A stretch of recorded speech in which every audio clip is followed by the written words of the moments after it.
Headline के प्रायोजक है BMH के मसाले, अच्छी सेहत के लिए जरूर जो है स्वाद में भरपूर। हेडलाइन के प्रायोजक है BMH के मसाले, अच्छी सेहत के लिए जरूर जो है स्वाद में भरपूर। नमस्कार, बिहार न्यूज में आप सभी का स्वागत है। मैं हूं प्रीति और बढ़ते हैं खबरों की ओर। सीतामढ़ी में जदयू को टिकट देने की बात इन दिनों पूरे बिहार में चर्चा का विषय बना हुआ है। पहली बार यहां डॉक्टर वरुण कुमार को जदयू का उम्मीदवार बनाया गया था, लेकिन पार्टी का सिंबल वापस ले लिया और भाजपा नेता और पूर्व मंत्री सुनील कुमार पिंटू को जदयू की सदस्यता ग्रहण कराने के बाद उनको यहां से उम्मीदवार बनाया गया है। उम्मीदवार बनने के बाद पहली बार सीतामढ़ी पहुंचे जदयू प्रत्याशी का यहां जोरदार तरीके से स्वागत किया गया।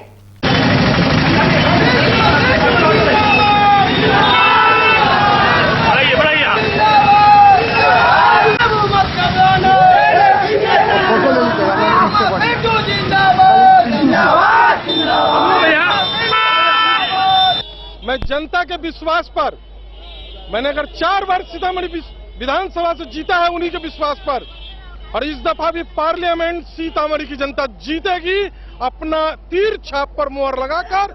बहुत ही बहुमत से सीतामढ़ी सीट NDA के खाते में जाएगी। मुंगेर के तारापुर में RS कॉलेज मैदान में बिहार के मुख्यमंत्री नीतीश कुमार के द्वारा गठबंधन के उम्मीदवार निवर्तमान सांसद चिराग पासवान के पक्ष में हुई चुनावी सभा के मंच से मतदाताओं को संबोधित करते हुए लोजपा प्रत्याशी चिराग पासवान ने कहा कि उन्हें जमुई की जनता से लगाव हो गया है। उनके लिए जमुई से विलग होना अपने परिवार से अलग होने के दुख के समान है।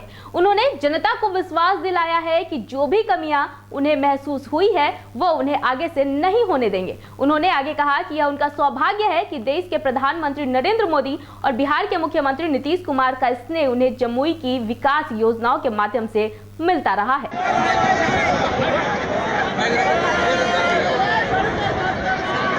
हमारे तारापुर का नाम न सिर्फ देश में सबसे विकसित लोकसभा के तौर पर हो, बल्कि दुनिया की सबसे चर्चित लोकसभा के तौर पर हो। 5 सालों में कोई आपके सांसद पर एक उंगली नहीं उठा सकता कि आपके सांसद ने किसी योजना में रिश्वत ली या किसी कमीशन में उसने ठेकेदारी की।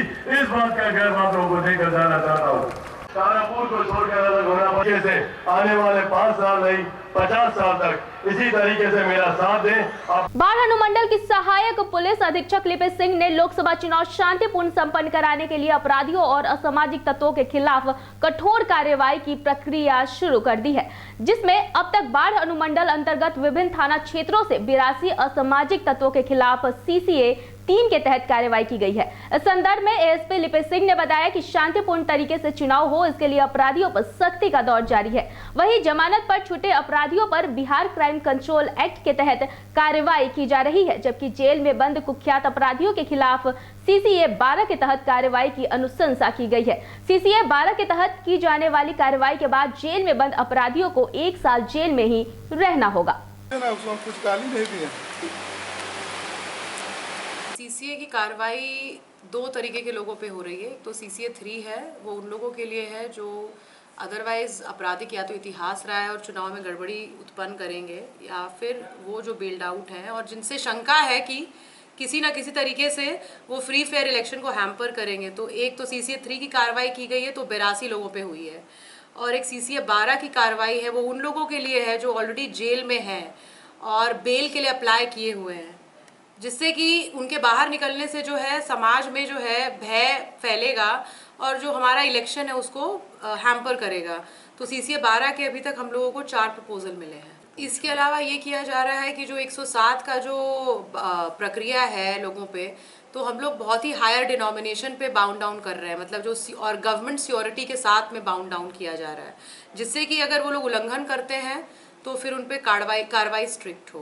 अगस्ता वेस्टलैंड VVIP हेलीकॉप्टर घोटाले में ईडी की चार्जशीट को लेकर बिहार का सियासी पारा गर्म हो गया है। इस प्रकरण को लेकर जदयू ने कांग्रेस पर बड़ा हमला बोल दिया है। मोकामा में मीडिया से मुखातिब जदयू प्रवक्ता नीरज कुमार ने कांग्रेस से पूछा है कि अरबों की संपत्ति आखिर कहां से आई है। उन्होंने कहा कि राजनीति में सुचिता का दावा करने वाली कांग्रेस पार्टी का दरअसल रग-रग में भ्रष्टाचार बस गया है। जदयू प्रवक्ता ने कहा कि कांग्रेस पार्टी का जब भी कोई नेता भ्रष्टाचार में लिप्त होता है तो विपक्षी दल पर फंसाने का आरोप मढ़ दिया जाता है। कि ये स्वाभाविक रूप से भ्रष्टाचार कांग्रेस के रग-रग में नए दौर में बस गया है। इसलिए बहुत सारे नेतागण जो सार्वजनिक जीवन में हैं, जिनको लोक लाज भी नहीं है, ऐसे लोगों पर मामले दर्ज होते हैं तो कहता है कि फंसाया जाता है। और ये संपत्ति आई कहाँ से ये पैसा का ट्रांजैक्शन हुआ? ये पूरे तौर पर प्रमाणित है कि ये पूरे देश के अंदर जो वैकल्पिक राजनीति का एजेंडा तय करने वाले हैं, ये भ्रष्टाचारी और वंशवादियों और राजनीति में संपत्ति सृजन के ये लोग पर्याय बन गए। उधर मोकामा विधायक अनंत कुमार सिंह पर जदयू ने जमकर निशाना साधा है। जदयू प्रवक्ता नीरज कुमार ने मोकामा में अनंत कुमार सिंह को ललकारते हुए कहा है कि जनता की सेवा के नाम पर मेवा खाने वाले विधानसभा की सदस्यता जाने के भय से चुनावी मैदान से भाग खड़े हुए हैं। नीरज कुमार ने कहा कि मुंगेर के चुनावी जंग से भागने वाले अनंत कुमार सिंह दरअसल सिकिया पहलवान है। चुनाव की घोषणा होते ही चुनावी अखाड़े से उड़ान थाम लिया है। कहा तो दावा कर रहे थे कि हम चुनाव लड़ेंगे, तो बोलती बंद हो गया, सिकिया पहलवान निकल गए। जिसको सदस्यता जाने का खतरा हो वह चुनाव में चुनौती दे रहा है। तो निर्दलीय विधायक थे, कलेजा में दम नहीं था चुनाव लड़ने का, तो भागे, प्राण लेकर के भाग गए कि नहीं हम जनता की अदालत में नहीं जाएंगे। और दूसरे की जब के परिजन लड़ते थे तो आपत्तिजनक टिप्पणी करते थे। ये कैसा दौर है? और कांग्रेस पार्टी को ये स्पष्ट करना चाहिए कि क्या लालू यादव के साथ जो महागठबंधन आपने किया है, जो भ्रष्टाचारी में जेल के अंदर सलाखों के अंदर बंद है, तो लालू यादव के भी सब परिवार को टिकट चाहिए और इन अपराधियों को भी सब परिवार को टिकट चाहिए। किसी को शहाबुद्दीन की बीवी को टिकट चाहिए, राजवल्लभ यादव की बीवी को चाहिए और अनंत सिंह की बीवी को चाहिए। ये क्या है? क्या और महिलाएं नहीं हैं जो सार्वजनिक जीवन में शुचिता का प्रतीक होता है? कार्यकर्ता की पत्नी को आप लड़ाते, लेकिन जिस पर मुकदमे दर्ज रहे, जिस पर माननीय उच्च न्यायालय ने कहे कि समाज का संकट है, तो निकले सिकिया पहलवान दावा कर रहे थे कि हम चुनाव लड़ेंगे, और चुनाव का जब घोषणा हुआ तो उड़ान थमे। किस लिए? बात करेंगे समस्तीपुर की, तो समस्तीपुर जिले के कल्याणपुर प्रखंड कार्यालय स्थित ब्रह्म स्थान के चबूतरे पर मतदाता जागरूकता अभियान अंतर्गत नुक्कड़ नाटक का आयोजन किया गया, जिसकी अध्यक्षता कामेंद्र कुमार कमल ने किया। बेगूसराय में तैयार गेहूं की खेत में आग लगने से लगभग 6 बीघा में लगी फसल जलकर राख हो गई। घटना साहेबपुर कमाल थाना क्षेत्र के नौचोलिया बहियार की है। मौके पर दमकल और सैकड़ों की संख्या में किसानों ने किसी तरह आग पर काबू पाया। वहीं इस घटना से किसानों के अरमानों पर अब पानी फिर गया है।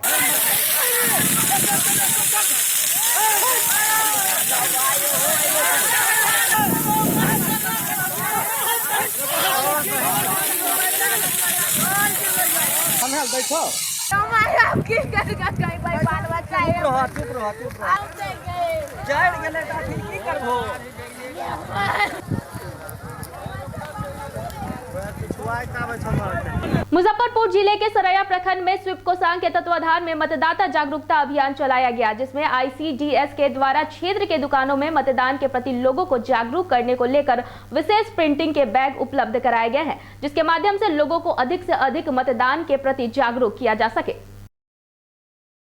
मुजफ्फरपुर संसदीय लोकसभा क्षेत्र से महागठबंधन के VIP प्रत्याशी राजभूषण चौधरी निषाद ने कहा है कि विकास और भाईचारा उनका मुद्दा है। इसके साथ ही उन्होंने विकास के नाम पर वोट मांगने की बात भी कही है। अभी हमारे साथ जुड़े हुए हैं महागठबंधन VIP के प्रत्याशी, मुजफ्फरपुर लोकसभा क्षेत्र से लड़ने की जो उन्होंने टिकट दी गई है महागठबंधन की ओर से। अब उनके साथ हम जुड़े हुए हैं। उनका नाम डॉक्टर राजभूषण चौधरी निषाद है। उनसे हम रूबरू करना चाहते हैं बिहार न्यूज़ के माध्यम से। सर, बिहार न्यूज़ में आपका स्वागत है। धन्यवाद। सर,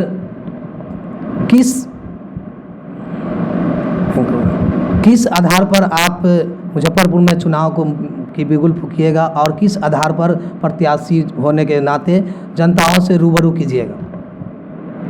देखिए, विकास मेरा पहला प्राथमिकता होगा और मुजफ्फरपुर का सर्वांगीण विकास ही के मुद्दे पर ही हम लड़ेंगे, क्योंकि अभी जो वर्तमान सांसद हैं उनका क्षेत्र में विकास का कोई कार्य हुआ नहीं, इसीलिए विकास ही मेरा पहला प्राथमिकता होगा। और इस कड़ी में मुजफ्फरपुर में एक एम्स की स्थापना कराना और मुजफ्फरपुर के सुदूर देहात इलाके में जहाँ पर आज भी लोग चचरी पुल पर चलने के लिए बाध्य हैं। उस पुल को कंक्रीट पुल में कन्वर्ट करने का काम करना, जहाँ पुलिया रोड रास्ता का प्रॉब्लम है उसको सॉल्व करने का काम मेरा पहला प्राथमिकता होगा। क्या से जो प्रत्याशी एनडीए के हैं बीजेपी से अजय निषाद जी, वह पूर्व में भी सांसद रह चुके हैं और आपके सामने उतरे हुए हैं, क्या लग रहा है इस स्थिति में आपको क्या नजर आ रहा है? देखिए, उनका विकास से कोई ऐसा विकास के प्रति उनका कोई इच्छा शक्ति रहा नहीं और इसीलिए मुजफ्फरपुर की जनता उनको नकार चुकी है। चूँकि उन्होंने जो वादा किया था, इवन कि जो 2 गांव को उन्होंने गोद लिया था, वो गांव और बदतर स्थिति में चला गया है। सांसद, पूरे देश के जो सांसद जो है, हर सांसद को 2 गांव को गोद लेना था। उस कड़ी में उन्होंने जो जजवार गांव को गोद लिया था, उस गांव की स्थिति और बदतर हो गई है। तो कहने का मतलब ये है कि जब 2 गांव को भी आप ठीक नहीं कर सके तो उस कंडीशन में आप पूरे लोकसभा को कैसे संभाल सकते हैं? अभी जिस तरह से आप देख रहे हैं कि राजद वीआईपी उम्मीदवार उन्होंने कह रहे हैं कि पूर्व में जो सांसद थे उन्होंने जो गांव गोद लिया था उसका कार्य सही से नहीं कर पाए, तो आगे किस तरह से कार्य करेंगे और आपकी क्या राय, आपकी क्या मुद्दा होगी? आप जो वोट मांगने के लिए जनताओं के बीच जाएंगे सर, तो उसमें आपकी क्या राय होगी? उसमें किस तरह से, किस आधार पर जनता से वोट मांगेंगे, क्या करेंगे?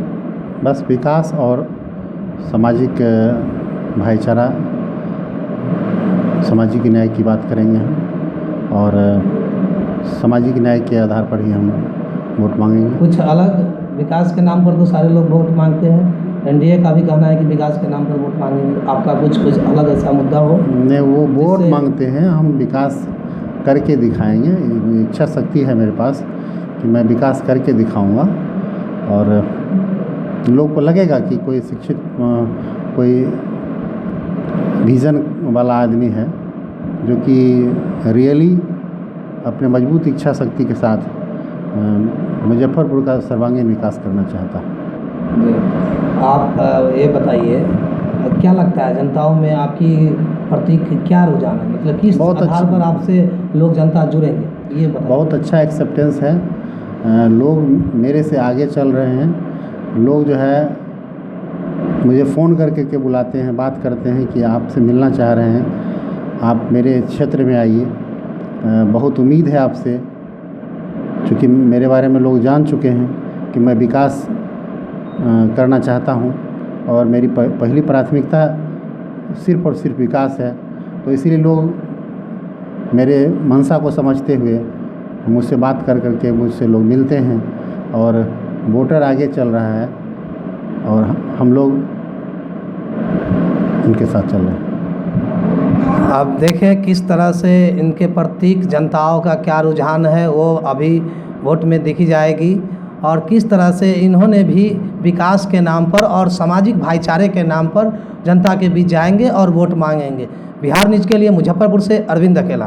उधर महागठबंधन के आरजेडी प्रत्याशी गुलाब यादव ने झंझारपुर लोकसभा सीट से नामांकन का पर्चा दाखिल किया है। वहीं मधुबनी के राजनगर प्रखंड अंतर्गत रामपट्टी के समीप राजघाट मैदान में एक चुनावी सभा का आयोजन भी किया गया, जिसमें नेता प्रतिपक्ष तेजस्वी यादव पहुंच प्रत्याशी को विजयी बनाने को लेकर लोगों से अपील की। वहीं तेजस्वी यादव ने कहा कि अमीर सरेआम दारू पी रहा है, उस पर पुलिस कार्रवाई नहीं करती है, लेकिन गरीब के पीछे सरकार और उनके मुलाजिम हाथ धोकर पीछे पड़े हुए हैं।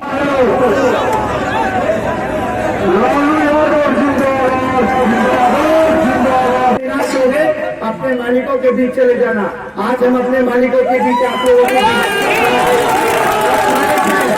मालिकों के बीच आए हैं और आप लोगों का आशीर्वाद चाहिए, आप लोगों का साथ चाहिए। ये जितने बेईमान लोग हैं जिन्होंने बिहार को धोखा दिया, हर नौजवान को धोखा दिया, आज किसानों की आमदनी हो चुकी है, न खाद मिल रहा है, न सही मूल्य। अमीर पूरा दारू पी रहा है, बड़ा अधिकारी पूरा दारू पी रहा है, कोई कार्रवाई नहीं। लेकिन गरीब जो बेबस है, जो कमजोर है, उसको पकड़ के लोग जेल भेजने का काम करता है। कटिहार जिले के बलरामपुर में आर्थिक तथा शैक्षणिक दृष्टि से पिछड़े और राजवंशी समाज ने लोकसभा चुनाव में अपना मत उसी राजनीतिक दल को देने का निर्णय लिया है जो उनकी दशा सुधारने में ठोस पहल करेंगे। बिहार के राजवंशी को अन्य राज्यों के राजवंशियों की तरह अनुसूचित जनजाति को आरक्षण देने सहित अपनी 5 सूत्री मांगों को लेकर राजवंशी कल्याण परिषद एवं राजवंशी सुरजापुरी भाषा सेवा परिषद द्वारा विश्वविद्यालय में एक बैठक का आयोजन किया गया, जिसमें राजवंशी समाज के लोगों ने समाज के मुख्य धारा में शामिल होने पर विचार विमर्श किया।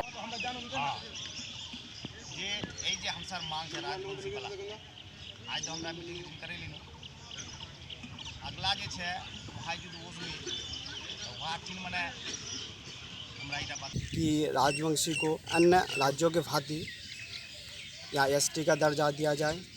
दूसरा नंबर, जो राजवंशी विधानसभा बहुलक क्षेत्र है उसको हम लोग को राजवंशी समुदाय के कैंडिडेट दिया जाए। राजवंशी कला भाषा का विकास के लिए एक वोट किया जाए और राजवंशी जैसे इतिहास के जो हम लोग तो महान व्यक्ति थे उनके पाठ्यक्रम में लागू किया जाए और हम लोग का संरक्षण किया जाए। आज का बैठक श्री प्रधानमंत्री नरेंद्र मोदी जी को धन्यवाद ज्ञापन के लिए है। जो कल जो है सिलीगुड़ी में जो कार्यक्रम हुआ उनका सभा में जो है वो बोले जो राजवंशी समाज के लिए जो है अच्छा कुछ सोचने वाले हैं। तो राजवंशी के लिए जो है हम लोग बहुत दिन से एक आंदोलन चला रहे हैं जो इस क्षेत्र में कटिहार किशनगंज और जो राजवंशी है इस क्षेत्र में इन सभी राजवंशियों को जो है एसटी का दर्जा दिया जाए। तो उसी मांग के निमित्त हम लोग आज यहाँ बैठे हैं और उस मांग के निमित्त और कुछ हम लोग का मांग था जो अपने राजवंशी समाज को यहाँ देसिया और पुलिया कोच जो है इनको एसटी का दर्जा दिया जाए और विधानसभा जो है अपना इसमें जो है राजवंशी बहुल क्षेत्र है, इसमें भी जो है राजनीतिक दलों को मद्देनजर रखते हुए इस राजवंशी समाज का विधानसभा में जो है राजवंशियों को जो है आरक्षण के संबंध में सोचना चाहिए। निशिकांत कुमार कटिहार जिले के मनसाही प्रखंड अंतर्गत मध्य विद्यालय हरिप्रसाद के छात्र इसी सरकारी विद्यालय से पढ़कर 12वीं क्लास के कला विषय में बिहार में तीसरे स्थान पाकर सिर्फ अपने परिवार का ही नाम रोशन नहीं बल्कि पूरे जिले का नाम रोशन किया है। निशिकांत ने पत्रकारों को बताया कि वो रोजाना 4 से 5 घंटे पढ़ाई करते थे और जब वो पढ़ाई से बोर हो जाते थे तो वो गेम खेलकर अपना मन लगा लेते थे। नहीं सब तो ठीक है, चलेगा ही। हम लोग हासिल हो रहा है, फिर इसको बुलाएंगे।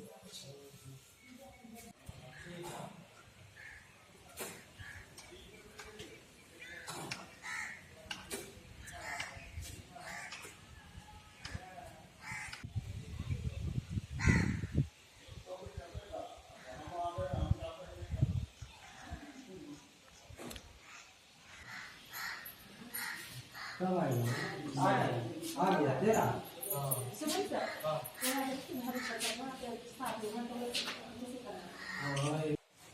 अच्छा लगा कि जो मैंने मेहनत किया था पिछले 2 सालों में उसका रिजल्ट आया। ज़्यादा नहीं 5-6 घंटा आगे हमको डी जाना, वहाँ से फिर यूपीएससी का तैयारी। यही कि पढ़ाई को ईजी रहे, मतलब ज़्यादा बोरिंग नहीं बनाना चाहिए पढ़ाई को। गेम है, गेम भी खेलो, पढ़ाई भी करो, जितना देर पढ़ो अच्छा से पढ़ो बस। निशिकांत का प्रारंभिक शिक्षा तो इस विद्यालय में हुआ, उसके बाद वह सिमतुल्लाह मध्य विद्यालय, सिमतुल्लाह आवासीय विद्यालय जमुई में उसका एडमिशन 9 क्लास में हुआ। उसके बाद हम लोग उसका मार्गदर्शन सब दिन करते रहे। जब भी बच्चा आता था घर में तो हम लोग उनको मिल करके बताते थे और वो बच्चा बार बार अपना लगन से पढ़ा करता था। ऐसा लगता था, पूर्व से ही लगता था कि इसमें जो विलक्षण प्रतिभा है वो दिखता था। और वो बोला कि सिविल सेवा हम जाएंगे, सिविल सेवा करना चाहता है वो।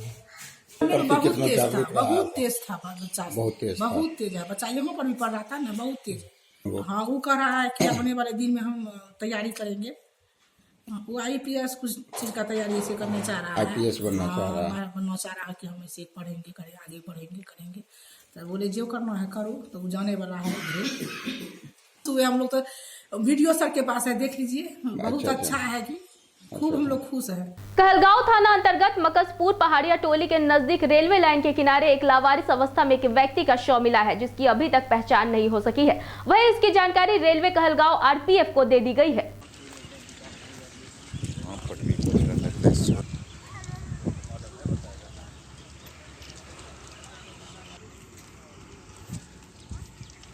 इस वक्त के बुलेटिन में फिलहाल इतना ही। मुझे दीजिए इजाजत, लेकिन देखते रहिए बिहार न्यूज। नमस्कार।